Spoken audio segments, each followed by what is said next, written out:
Ninth chapter has been completed. Today we are going to start at chapter of our textbook, that is cell, the unit of life. The cell is basic unit of structure and function in living organisms and simplest structure capable of existing as an individual living unit. अब cell क्या है? Cell unit है, basic structure and functional unit है किसी भी organism की। कोई भी ऑर्गेनिज्म होगा, कोई भी अगर लिविंग ऑर्गेनिज्म है तो उसकी बॉडी कंपोज होगी किससे? सेल से। उसमें या तो एक सिंगल सेल प्रेजेंट होगी या फिर मल्टीपल सेल्स प्रेजेंट हो सकती हैं। एक्सेप्शन है सिर्फ वायरस। वायरस सेलुलर स्ट्रक्चर नहीं होते हैं, स्टडी कर चुके हैं इनके स्ट्रक्चर को, जिसमें protein and genetic material he present होता है। बाकी इसके अलावा, वायरस के अलावा जितने भी ऑर्गेनिज्म होते हैं लिविंग ऑर्गेनिज्म, तो उनकी बॉडी कंपोज होगी सेल्स से। या तो सिंगल सेल होगी यूनिसेल्युलर ऑर्गेनिजम्स में, या फिर मल्टीपल सेल्स होंगी मल्टी सेल्युलर ऑर्गेनिजम्स में। तो कैसे भी ऑर्गेनिज्म हैं, उनकी बॉडी की जो basic structural and functional unit होती है वो होगी सेल। यानी किसी भी ऑर्गेनिज्म का स्ट्रक्चर एक सेल ही फॉर्म करेगी या ग्रुप ऑफ सेल्स ही फॉर्म करेंगी, और जो भी बॉडी के फंक्शंस होंगे वो सारे कहाँ होंगे? सेल्स के अंदर ही होंगे मोस्टली। और एक सेल ही है जो इंडिविजुअली लाइफ स्पेन कर सकती है। यानी जो यूनिसेलुलर ऑर्गेनिज्म होते हैं उनमें एक सिंगल सेल ही होती है, तो एक सिंगल सेल कैपेबल होती है एग्जिस्ट करने की इंडिविजुअली। वो अकेले सर्वाइव कर सकती है जैसे यूनिसेलुलर ऑर्गेनिजम्स में करती है। ज़रूरी नहीं है हर सेल ही करे, पर कर सकती है, as an unicellular organism such as bacteria, amoeba etcetera. Discover किसने किया था? इसको सबसे पहले डिस्कवर किया था रॉबर्ट हुक ने, साइंटिस्ट थी इन 1665। इन्होंने ऑब्जर्व किया, उन्होंने देखा तो उनको दिखा कॉर्क में देखा था उन्होंने, डेड सेल्स थी उसकी, उसमें उन्हें हनीकॉम लाइक स्ट्रक्चर दिखा। उन्हें कंपार्टमेंट्स दिखे, कैसे? हनीकॉम जैसे। हनीकॉम में जैसे स्ट्रक्चर्स दिखते हैं ऐसे उन्हें स्ट्रक्चर्स दिखी जब उन्होंने उस कॉर्क की स्टडी की। तो कॉर्क होता है प्लांट टिश्यू, डेड होता है, लिविंग नहीं होती, उसकी सेल्स डेड होती हैं। तो जब उन्होंने उसकी सेल स्टडी की तब उन्हें हनीकॉम लाइक स्ट्रक्चर्स दिखे, जैसे हनीकॉम में होती हैं ऐसे स्ट्रक्चर्स उन्हें शो हुई, जिसको उन्होंने कहा कि ये स्ट्रक्चर्स क्या हैं? सेल हैं। तो वो थी नॉन लिविंग, पर सबसे पहले ऑब्जर्व किया था किसने? रॉबर्ट हुक ने। लिविंग सेल्स को सबसे पहले डिस्कवर किया था, ये ऑब्जर्व किया था, देखा था किसने? एंटोन वॉन लीवनहॉक ने। एंड जो मेन ऑर्गेनल होता है, जो सेंट्रल ऑर्गेनल होता है किसी भी सेल का, स्पेशल स्ट्रक्चर होती है किसी भी सेल में, वो होती है उसका न्यूक्लियस, जिसके अंदर जेनेटिक मटेरियल प्रेजेंट होता है। तो न्यूक्लियस को डिस्कवर किया था Robert Brown in 1831। Now cell theory. अब सेल थ्योरी दी साइंटिस्ट श्लीडन एंड श्वान ने, जिसमें उन्होंने बताया कि कोई भी लिविंग ऑर्गेनिज्म है उसकी बॉडी बनी हुई होगी सेल्स से, या तो सिंगल सेल से या प्रोडक्ट ऑफ सेल्स से, यानी मल्टीपल सेल्स से। और बताया उन्होंने कि all cells arise from pre existing cells, यानी कोई भी सेल से कोई न्यू सेल अगर बनेगी, फॉर्म होगी, तो वो किससे बनेगी? वो अपने आप नहीं बनेगी, वो किसी एग्जिस्टिंग सेल से डिवीजन के थ्रू ही बनेगी। ठीक है, उन्होंने कहा बनेगी, तो अपन को आज पता है कैसे बनेगी। जो प्री एग्जिस्टिंग सेल है वो डिवाइड होगी, जिसकी वजह से क्या बन जाएंगी? 2 और मोर देन 2 सेल्स फॉर्म हो जाएंगी। तो ये बताया था बेसिक चीज़ किसमें? सेल थ्योरी में। सेल थ्योरी दी थी साइंटिस्ट श्लीडन, जो कि जर्मन बॉटनिस्ट थे, और शॉन, दोनों ने दी थी मिलकर 1839 में। Schleiden examine a large number of plants and observed that all plants are composed of different kinds of cells. अब तो श्लीडन ने क्या देखा? स्टडी किया उन्होंने प्लांट्स को, उन्होंने ऑब्जर्व किया कि प्लांट्स जो होते हैं वो जो अलग अलग तरह के प्लांट्स हैं, या एक ही प्लांट में भी अलग अलग तरह की सेल्स प्रेजेंट होती हैं, विच फॉर्म द टिश्यू। और फिर एक जैसे टाइप की जो सेल्स हैं वो आपस में मिलकर एक टाइप का टिश्यू बनाती हैं। अदर टाइप ऑफ सेल्स जो हैं वो मिलकर अदर टाइप का टिश्यू बनाती हैं। And Schwann which is British geologist, अब शॉन थे, ये तो थे जर्मन बॉटनिस्ट, और जो शॉन थे वो थे जियोलॉजिस्ट। उन्होंने स्टडी किया that the different types of animal cells are reported that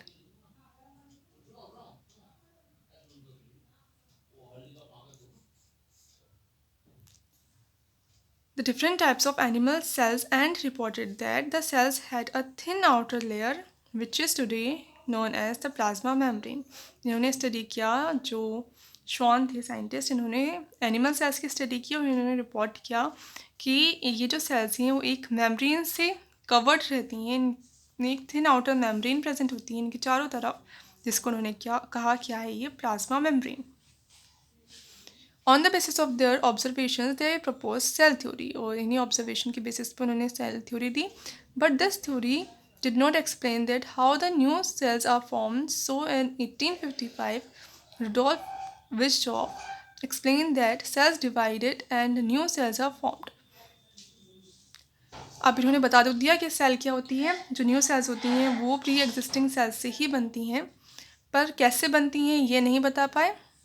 तो बाद में फिर रुडोल्फ विर्चॉफ ने बताया कि कैसे बनती हैं, कि जो प्री एग्जिस्टिंग सेल्स हैं जो पहले से एग्जिस्ट करती हैं वो डिवाइड होती हैं, और डिवीजन के बाद क्या बन जाती हैं, न्यू सेल्स फॉर्म हो जाती हैं। He modified the hypothesis of Schleiden and Schwann and gave cell theory in a final shape according to this। अब इन्होंने फिर फाइनल सेल थ्योरी दी, किसने, रुडोल्फ विर्चॉफ ने। उसमें क्या कहा, क्या क्या पॉइंट्स दिए उन्होंने। All living organisms are composed of cells and product of cells, के सारे जो भी लिविंग ऑर्गेनिजम्स होते हैं वो सेल से बने होते हैं या सेल प्रोडक्ट से बने होते हैं, मल्टीपल सेल्स से बने होते हैं। एंड सेकंड चीज़ उन्होंने कही, all cells arise from pre existing cells, कि सारी ही सेल्स किससे अराइज होती हैं, जो भी न्यू सेल्स फॉर्म होती हैं वो प्री एग्जिस्टिंग सेल्स से ही फॉर्म होती हैं। टाइप्स ऑफ सेल्स कितने टाइप की हो सकती हैं, तो अपन कह रहे हैं कि न्यूक्लियस एक सेंट्रल ऑर्गेनल प्रेजेंट होता है सेल्स में, जो इंपॉर्टेंट होता है क्योंकि उसमें जेनेटिक मटेरियल प्रेजेंट है। तो इसके बेसिस पे कि न्यूक्लियस किसी सेल में प्रेजेंट है या फिर नहीं है, उसके बेसिस पर कितने टाइप की हो सकती हैं सेल्स। अब न्यूक्लियस क्या है, न्यूक्लियस ऑर्गेनल है जिसकी चारों तरफ भी मेम्ब्रेन प्रेजेंट होती है। एक तो सेल है, सेल की चारों तरफ एक मेम्ब्रेन होगी, सेल मेम्ब्रेन, और न्यूक्लियस जो है इसकी चारों तरफ भी एक मेम्ब्रेन होगी, न्यूक्लियर मेम्ब्रेन। ऐसे अदर ऑर्गेनल्स भी होते हैं लाइक माइटोकॉन्ड्रिया है, लाइसोसोम है, जो मेम्ब्रेन बॉन्ड होते हैं, यानी उनकी चारों तरफ मेम्ब्रेन प्रेजेंट होती है। अब कुछ जो सेल्स होती हैं उनमें ये membrane bound organelle like nucleus, mitochondria, lysosome etcetera present होते हैं, और कुछ में नहीं होते। जिन सेल्स में ये एब्सेंट होते हैं, कोई भी मेम्ब्रेन बाउंड ऑर्गेनल प्रेजेंट नहीं होता, वो होती हैं प्रोकैरियोटिक सेल्स, और जिनमें ये मेम्ब्रेन बाउंड ऑर्गेनल्स प्रेजेंट होते हैं वो होती हैं यूकैरियोटिक सेल्स। अभी मेम्ब्रेन बाउंड ऑर्गेनल्स करते क्या है, अब ये एक सिंगल सेल है, सिंगल सेल सारे फंक्शन नहीं करती, ये फंक्शन का क्या हो जाता है, डिवीजन हो जाता है कि एक फंक्शन न्यूक्लियस करेगा, कोई अदर फंक्शन है माइटोकॉन्ड्रिया करेगा, कोई अदर फंक्शन क्या है लाइसोसोम करेगा। तो इससे जो फंक्शन है वर्किंग जो है वो ईजी हो जाती है सेल के लिए। फर्स्ट स्टडी करेंगे प्रोकैरियोटिक सेल्स, क्या फीचर्स होते हैं प्रोकैरियोटिक सेल्स के, special features. The prokaryotic cells do not have a true nucleus, एक तो ट्रू न्यूक्लियस नहीं होता, एक सिर्फ रीजन होता है जहाँ पे जेनेटिक मटेरियल प्रेजेंट होगा, बट वो मेम्ब्रेन से सराउंडेड नहीं रहता, उसके चारों तरफ मेम्ब्रेन बाउंड नहीं रहती उस nucleus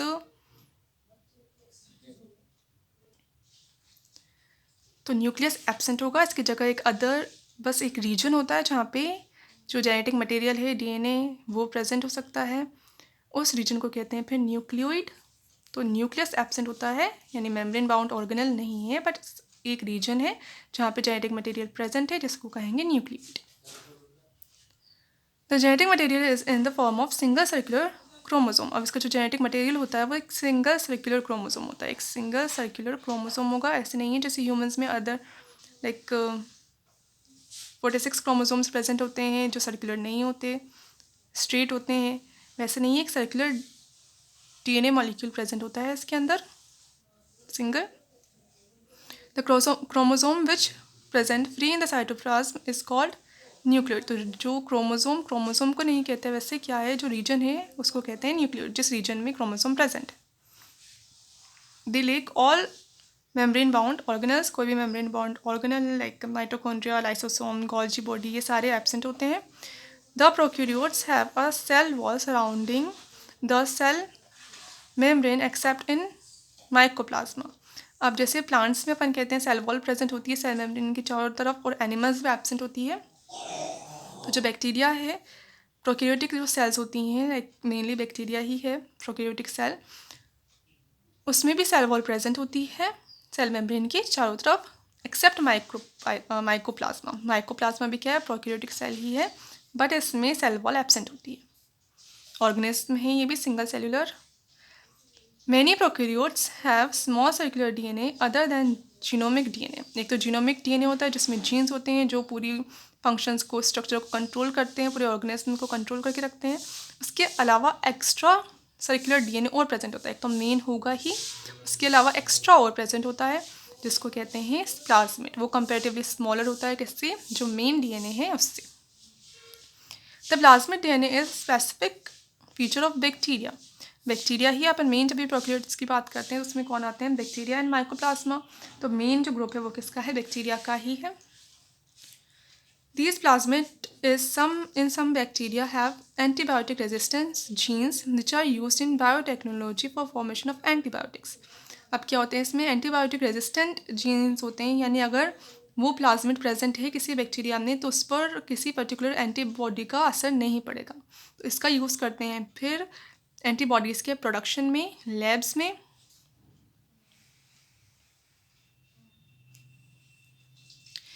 The mesosomes are special structure which are formed from infoldings of cell membrane. अब सेल मेम्ब्रेन जो होती है वो स्ट्रेट नहीं होती, उसमें अंदर की साइड पे, साइटोप्लाज्म की साइड पे क्या होते हैं, फोल्ड्स प्रेजेंट होते हैं कुछ स्पेशल, उनको कहते हैं mesosomes. And these are respiratory organs of prokaryotic cells. किस में हेल्प करते हैं, ये रेस्पिरेशन में हेल्प करते हैं। एग्जाम्पल आ जाएंगे प्रोक्यूरियोटिक सेल्स की, group of bacteria and cyanobacteria. Bacteria आ जाएंगे एंड साइनोबैक्टीरिया स्टडी कर चुके हैं क्या होते हैं ये, ब्लू ग्रीन एल्गी भी कहते हैं इनको। माइकोप्लाज्मा या PPLO, pleuro pneumonia like organisms, दोनों एक ही बात है। दे आर स्मॉलेस्ट, अभी जो है माइकोप्लाज्मा ये क्या है, स्मॉलेस्ट लिविंग ऑर्गेनिजम्स हैं। And do not have cell wall like bacteria, cell wall नहीं है इनके, जैसे पढ़ चुके हैं पहले। And they have the capability to change their size, और इनमें कैपेबिलिटी होती है कि साइज चेंज कर दे। अब सेल वॉल तो है ही नहीं, कोई हार्ड कवरिंग है ही नहीं, सिर्फ एक फ्लेक्सिबल सेल मेम्ब्रेन है जिसकी वजह से ये ईजिली अपने साइज़ को चेंज कर सकते हैं, शेप को भी चेंज कर सकते हैं, किसके अकॉर्डिंग, इन्वायरमेंटल कंडीशंस के अकॉर्डिंग। जैसे कंडीशन होगी उसके अकॉर्डिंग ये अपनी शेप साइज़ को चेंज कर लेंगे। It lives as a parasite on the plant, so it is called joker of the plant kingdom. क्या करता है, पैरासाइट की तरह वर्क करता है प्लांट्स पर, प्लांट पैरासाइट है। Structure of prokaryotic cells. अब स्ट्रक्चर कैसा होता है प्रोक्यूरियोटिक सेल्स का,